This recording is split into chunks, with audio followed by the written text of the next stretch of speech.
Olá a todos, eu sou o professor Daniel Fernandes e você está no canal Geografia na Amazônia. O tema da aula de hoje é Formação Territorial do Brasil. Bem, relacionado com este tema, nós temos os conceitos de Estado, Nação e Território. Então, Estado-nação é aquela ideia que você tem de pertencimento, de destino, né, em comum com um povo, né? Então, uma nação ela pode ter território ou pode não ter o território. Então, a ideia que une uma nação é exatamente a questão da cultura, da língua. Então, tem nações que têm território e tem nações que não têm território. E o outro conceito está relacionado com o tema é o conceito de território. Quais são as características principais do conceito de território? Posse, poder, domínio, fronteira. Sem estes elementos, nós não podemos, de fato, definir uma área como sendo um território. Nós temos várias concepções de territórios. No entanto, nesta explicação, nós iremos dar destaque para a chamada tradição jurídico-política. Então, nós temos a concepção naturalista de território, que compara a ação do ser humano com a ação territorial de animais. A inspiração dessa concepção está relacionada com o termo de território estudado por Darwin. Temos uma outra concepção de território que está relacionada com a ação das corporações, a concepção econômica de território. Então, a relação de criação e território está vinculado à questão da produção entre capital e trabalho. Temos uma outra concepção que é chamada perspectiva idealista cultural. Então, nesta perspectiva, quem delimita o território são grupos de afinidade. Pode ser grupos que atuam na área rural, como nações indígenas, como quilombolas, ou pode ser grupos que atuam na área urbana. Por exemplo, skatistas, pessoas que se apropriam de um determinado espaço a partir de um interesse em comum. E por fim nós temos a chamada tradição jurídico-política. Então essa tradição jurídico-política ela está relacionada com a ação do Estado. Então quem cria o território é exatamente quem? O Estado. Então o Estado cria os territórios. Por exemplo, nós somos uma república federativa.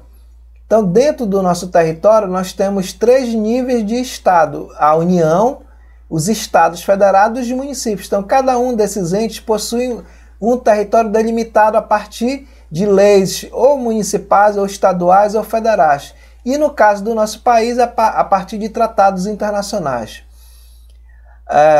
Então, os principais agentes dessa ação territorial é exatamente o Estado-nação e atores sociais.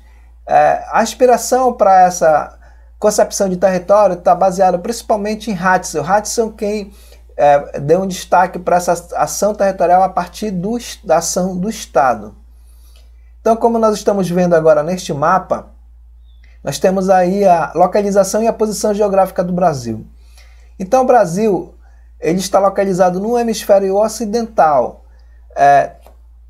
No entanto, tem terras que estão no hemisfério norte e tem terras que estão no hemisfério sul. Então, no hemisfério norte, nós temos 7% do nosso território. E no hemisfério sul, nós temos 93% do nosso território. O Brasil está localizado a oeste do meridiano de Greenwich, Londres. E o nosso país se localiza no hemisfério ocidental. Então, aqui nós temos um mapa do Brasil. Então, o Brasil faz fronteira com todos os países da América do Sul. Guiana Francesa, Suriname, Guiana, Venezuela, Colômbia, Bolívia, Paraguai, Uruguai, Argentina. Então, basicamente, somente 2 países não fazem fronteira com o Brasil, que é Equador e Chile. Então, aqui nós temos os chamados pontos extremos do Brasil. Ao norte, nós temos a nascente do rio Ailã, em Roraima. A oeste, nós temos a nascente do rio Moa, no Acre. A leste nós temos a Ponta do Seixas, né, no Nordeste, e ao sul nós temos o Arroio Chuí. Então estes são os chamados pontos extremos do Brasil. Além do território das fronteiras terrestres, nós também temos fronteiras marítimas. Então, de acordo com esse tratado assinado pelo Brasil em 1982, junto às Nações Unidas, né, onde mais de 118 países assinaram juntamente com o Brasil no ano de 1994, no nosso mar territorial vai até 12 milhas marítimas, né, o que seria algo em torno de 21,6 quilômetros.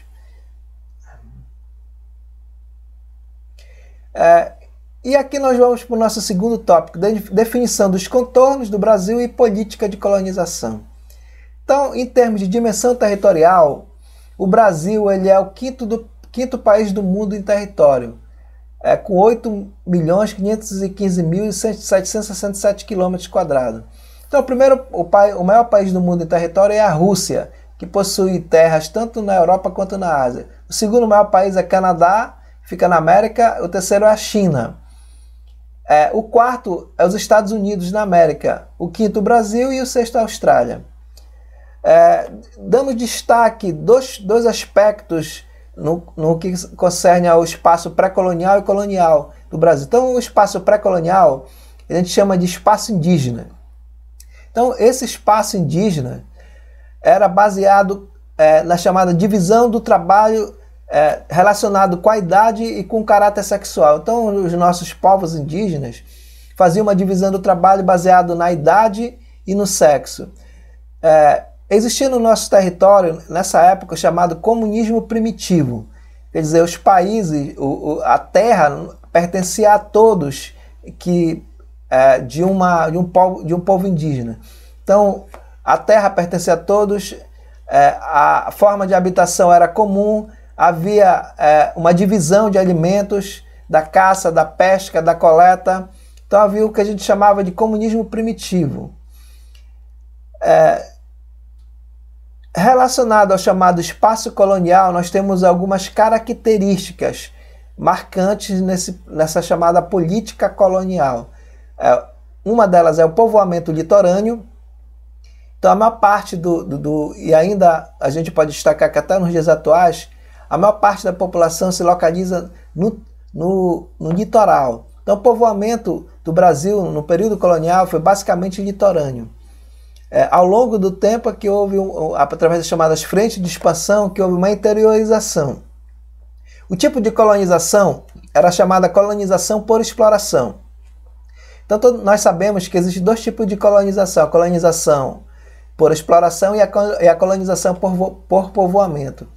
Então a colonização por exploração, que era o modelo majoritário, né, no período da chamada fase do capitalismo comercial, simplesmente era um tipo de colonização que as metrópoles, no caso do Brasil, nossa metrópole era Portugal, ela tinha por objetivo extrair o máximo possível de riqueza do nosso território e levar para a metrópole. Não havia um interesse em fazer um processo de povoamento, né? Uma outra característica do espaço colonial é o chamado genocídio.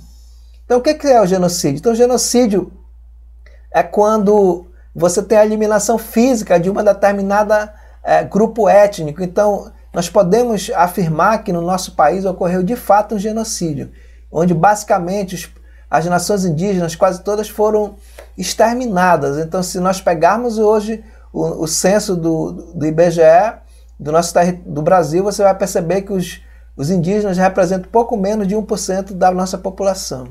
Uma outra característica do espaço colonial era a monocultura da cana-de-açúcar. Então nós iremos aprofundar esse aspecto quando a gente for falar dos chamados ciclos econômicos. E uma outra característica era a chamada mão de obra negra.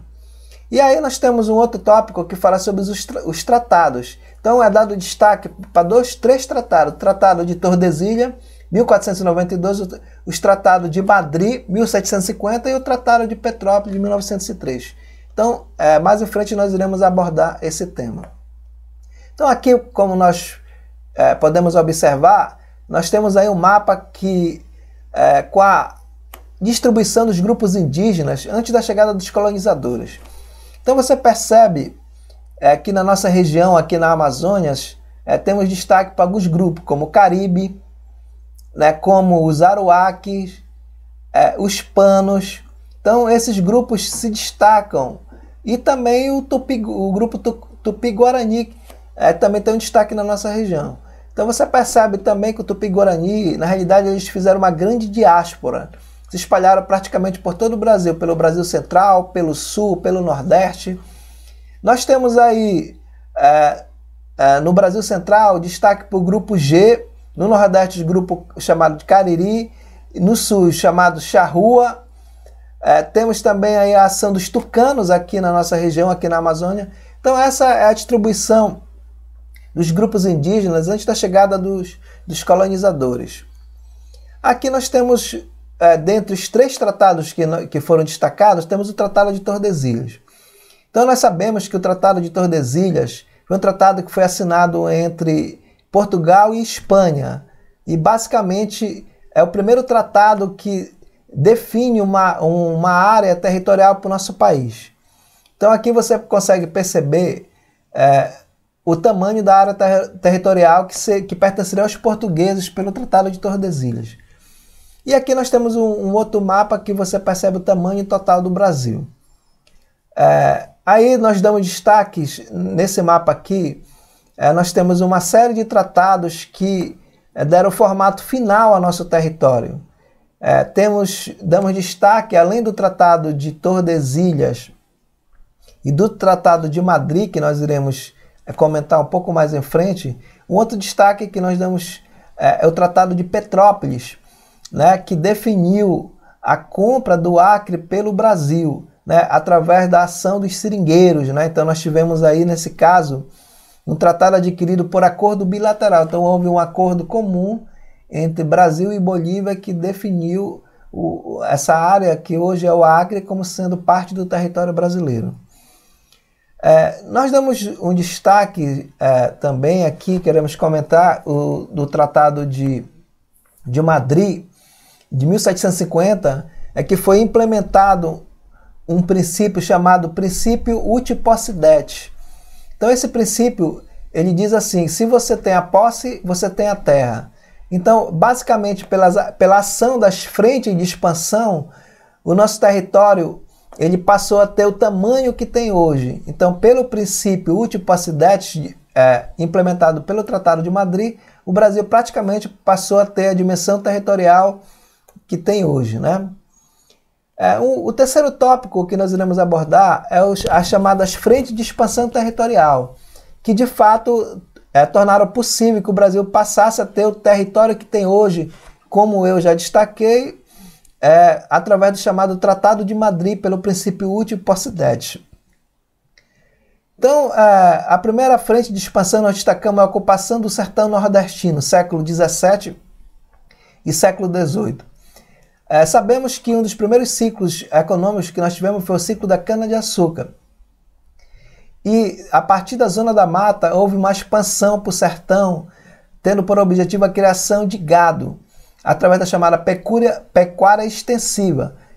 No entanto, o povoamento nessa chamada frente de expansão foi um povoamento modesto, mas, no entanto, ocorreu um processo de interiorização. Temos um outro destaque, que é o chamado bandeirantismo, no século XVIII. Os bandeirantes partiam do interior de São Paulo em busca de metais e pedras preciosas. E no século XVIII também a chamada mineração. Então, quando nós formos falar sobre os chamados ciclos econômicos, ou a chamada economia de arquipélago, a gente vai destacar. Então, a partir da decadência da produção da cana-de-açúcar, ocorreu um novo movimento que foi a mineração, já no Brasil Central, que significava o quê? A procura de metais preciosos na parte central do Brasil, Minas Gerais, Mato Grosso, Goiás. E aí nós temos o surgimento de grandes cidades como Vila Rica, São João del Rei, Cuiabá, Cáceres, Barbacena. E por último, nós temos aqui uma frente de expansão territorial que é a chamada penetração na Amazônia. Essa frente de expansão territorial, basicamente, ela deu origem à maior parte das cidades da Amazônia. Damos destaque para a cidade em que moramos, que é a cidade de Santarém do Pará. Também falamos sobre a cidade de Belém, né, a cidade de Óbidos e várias outras cidades aqui da nossa região. E quais eram as características dessa chamada frente de expansão da Amazônia? Ocorreu através da presença das tropas de resgate e missões religiosas que ao longo do tempo foram construídas fortificações, principalmente em locais estratégicos na desembocadura dos rios da região. Aí, a partir dessa ação, surgiu várias cidades, como nós já destacamos: Belém, Santarém, Macapá, Bragança, Óbidos. Nesse processo de expansão, nós temos uma ação econômica, que é a produção das chamadas drogas do sertão: cravo, canela, saçaparrilha, cacau, urucum. Então temos aí, pessoal, essas frentes de expansão do sertão nordestino, o bandeirantismo, a mineração e a penetração na Amazônia. Então todas essas frentes de expansão, a partir do Tratado de Madrid, tornaram possível que ocorresse uma expansão territorial da área portuguesa, inicialmente delimitada pelo Tratado de Tordesilhas, e basicamente o Brasil passou a ter o tamanho territorial que tem hoje.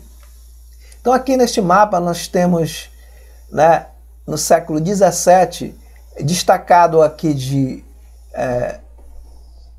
laranjado, você percebe que a maior parte das cidades e vilas, elas ficam localizadas no litoral do Brasil, tanto na parte do sul, sudeste, nordeste, como também no norte. E aí de acordo com a tonalidade vai diminuindo, vai ficando mais clara, você tem as áreas de influência desse processo de povoamento e urbanização. Então, na tonalidade mais clara, basicamente nós não temos nem uma ação de povoamento. Já no século XVIII, nós temos uma interiorização mais intensa. Então você percebe que a maior parte das cidades e vilas, elas começam a sair do litoral, começam a se expandir para o interior. Então a influência dessas vilas e cidades aumenta em relação ao Brasil central, tanto ao norte pela desembocadura do rio, como ao sul. Então as áreas conhecidas e povoadas de maneira mais ou menos estável, mas não tem nenhuma influência de cidade ou vila, são essas áreas mais claras, como você está destacando. E aqui nós temos um mapa que mostra o processo de expansão territorial desde o Tratado de Tordesilhas, em 1494. Então você percebe que no século XVI, o território ocupado basicamente se localiza no litoral. No século XVII, você já percebe uma interiorização a partir do litoral em relação ao sertão nordestino, em relação ao Brasil central. No século XVIII também você já percebe uma expansão em relação ao sul do nosso país, e aqui na Amazônia, principalmente seguindo o curso dos rios. E aí você já tem no século XIX, basicamente quase todo o território brasileiro já tem uma área de influência, de expansão territorial. Então são vários os motivos que levam à expansão territorial. Com relação às bandeiras, nós temos a captura de índios, procura de minérios, exploração contratada em relação ao chamado bandeirantismo. E aqui nós temos o processo de produção, a chamada economia de arquipélago, que vamos dar destaque para a produção da cana-de-açúcar, a pecuária, mineração, o café, as chamadas drogas do sertão. Então você percebe aí uma série de ciclos econômicos ao longo do processo histórico do nosso país. E aqui neste mapa, nós temos aí os chamados ciclos econômicos, e a chamada economia de arquipélago. Por que a economia era chamada economia de arquipélago? Exatamente porque não havia um processo de integração nos ciclos econômicos que o território do Brasil se destacava, não havia uma integração do território brasileiro. Então, de 1500 a 1530, nós temos o início da ocupação da zona da mata e a construção de feitorias, e também ocorria a prática de escambo. Já no século XVII, século XVIII, nós temos o chamado ciclo da cana-de-açúcar, localizada no litoral nordestino, estruturou-se na forma de plantéio, quer dizer, a forma de plantéio são grandes propriedades rurais com uma produção voltada para a exportação, baseada no trabalho escravo, na monocultura, grandes extensões de terra, e toda a produção era voltada para a exportação. Então, neste momento histórico, a região se tornou o centro econômico e político do Brasil. No século XVI e século XVII, nós temos a pecuária. Então, essa atividade vai se realizar primeiro nos engenhos e em segundo momento ocorre a expansão para o sertão nordestino. Então, nós sabemos que para você manter uma produção, você precisa alimentar as pessoas que trabalham nessa produção. Então a pecuária ela teve esse objetivo de tornar possível a alimentação, principalmente das pessoas que atuavam no processo de produção da cana-de-açúcar. Então isso já serviu para a interiorização no litoral nordestino em relação ao sertão. No século XVIII nós temos a chamada mineração. Então ela ocorreu nas regiões sudoeste e centro-oeste. Quais são as características? Foi responsável por uma série de mudanças no espaço brasileiro, expansão além de Tordesilhas, transferência da capital política colonial, então a nossa capital sai de Salvador e vai para o Rio de Janeiro, e ocorre uma concentração econômica no centro-sul do Brasil. Nós temos aqui na região amazônica duas ações econômicas. Nós temos as chamadas drogas do sertão, que nós já explicamos, que era o século XVII, século XVIII, se desenvolveu na região amazônica. A base de ocupação eram as fortificações e missões religiosas, projetos geopolíticos de Portugal para evitar a expansão espanhola, holandesa, inglesa e francesa na região. E a mão de obra que era utilizada nas drogas do sertão era a mão de obra indígena. Aí nós temos o chamado ciclo da borracha, já no século XIX e século XX, também ocorre na região amazônica. Esse ciclo acontece influenciado pelo desenvolvimento da indústria automobilística e pneumática. Então acontece o processo de introdução da nossa região amazônica na chamada Divisão Internacional do Trabalho. Então o Brasil, através da região amazônica, passa a ser exportador de borracha para atender o interesse dos grandes centros industriais da produção de veículos automotores. Entre as consequências que nós temos desse processo da chamada ciclo da borracha, nós temos a anexação do Acre junto à Bolívia, formação de uma elite local, expansão urbana de Belém e Manaus, fluxo migratório de nordestino para a região. E por fim nós temos o chamado ciclo do café, século XIX e século XX. Acontece aonde? Na região sudeste. Imigração europeia foi influenciada pela imigração europeia, pela chamada Lei Eusébio de Queiroz, ocorreu que facilitou o processo de imigração por causa de problemas políticos e religiosos na Europa. Então acontece, nesse período histórico, o crescimento da cidade de São Paulo, que passa a se tornar como o centro econômico do Brasil. E também acontece uma formação de uma elite na região que passou a investir na produção industrial. Então aí neste mapa nós temos a economia do Brasil no século XVI. Aí na área de verde nós podemos ver a produção de pau-brasil, a produção da cana-de-açúcar no litoral nordestino, e nós temos também a produção pecuária. E você, como consegue perceber, nós temos aí a chamada divisão das nossas capitanias hereditárias, com seus limites. Também neste outro mapa nós temos os chamados arquipélagos econômicos que nós já destacamos. Então você percebe ao longo da região amazônica as chamadas drogas do sertão, temos a mineração, pecuária no Nordeste, mineração no Brasil Central. Aqui nós temos a produção, a extração de látex para a produção de borracha. Temos aqui uma foto da estrada de ferro Madeira Mamoré, que tinha por objetivo de facilitar o processo de exportação da borracha brasileira. Como herança do período do ciclo da borracha, nós temos em Belém o chamado Teatro da Paz, e em Manaus nós temos o chamado Teatro Amazonas.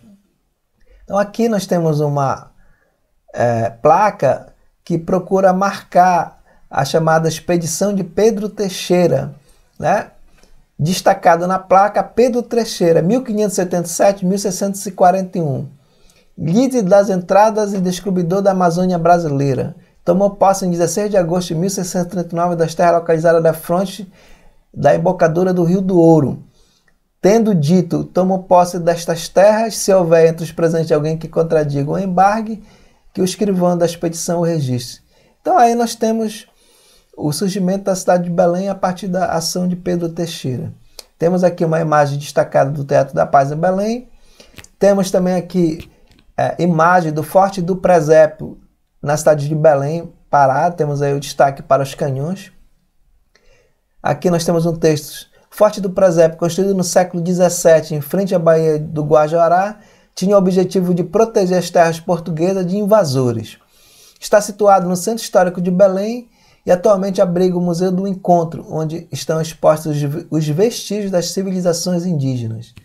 E aí nós temos mais imagens, temos o mapa aqui do Forte do Presépio em Belém, né? Temos aqui o paiol na parte externa e aí várias balas de canhões na parte interna. E aqui nós temos a Catedral Metropolitana ou simplesmente Igreja da Sé, que é a mais antiga de Belém. Os registros de sua construção datam de 1749.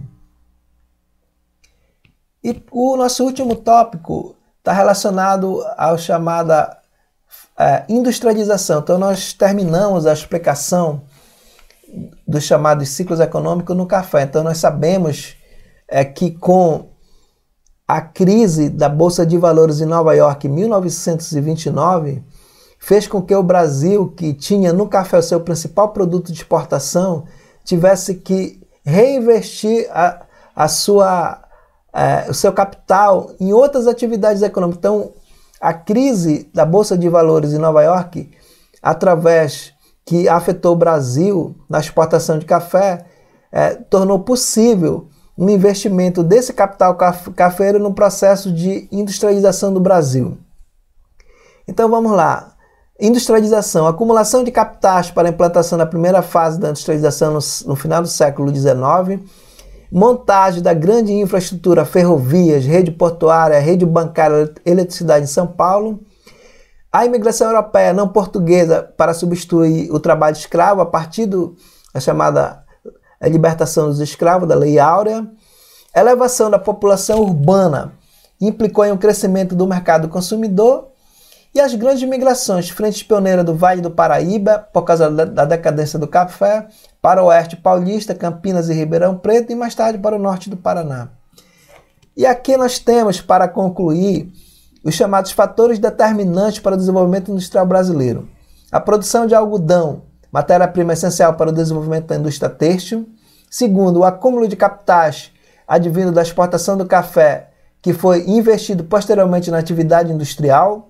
Terceiro, a consolidação do trabalho assalariado após a abolição da escravidão, o que intensificou as relações do mercado, compra e venda dos produtos. Quarto, a presença da mão de obra barata ampliada com a vida de imigrantes europeus. Quinto, o desenvolvimento da infraestrutura proporcionada pela atividade cafeeira, ferrovias, o número de casas de comércio e bancos cresceu, os portos e a produção de energia se modernizaram. E por último, as crises econômicas que atingiram os países industrializados, a chamada Primeira e Segunda Guerra Mundiais e a crise de 1929, que provocaram a queda nas exportações do café brasileiro e que restringiram as importações de bens manufaturados. Então nós sabemos que além da crise da Bolsa de Valores em 1929, nós damos destaque também para a Segunda Guerra Mundial. Então, com o mundo em guerra, simplesmente o ciclo de exportação de produtos industrializados para o Brasil foi interrompido. Então se fez necessário o processo de uma produção interna para substituir esses produtos que antes eram importados. É importante destacar nesse período a chamada construção da indústria de base. Damos destaque aí para a negociação que Getúlio Vargas fez para a implementação da chamada Companhia Siderúrgica Nacional. Então, você precisa, para você ter o desenvolvimento dos diversos tipos de indústria, chamada indústria de base. Aquela indústria que produz os insumos que vão tornar possível a produção de máquinas para os outros tipos de indústrias.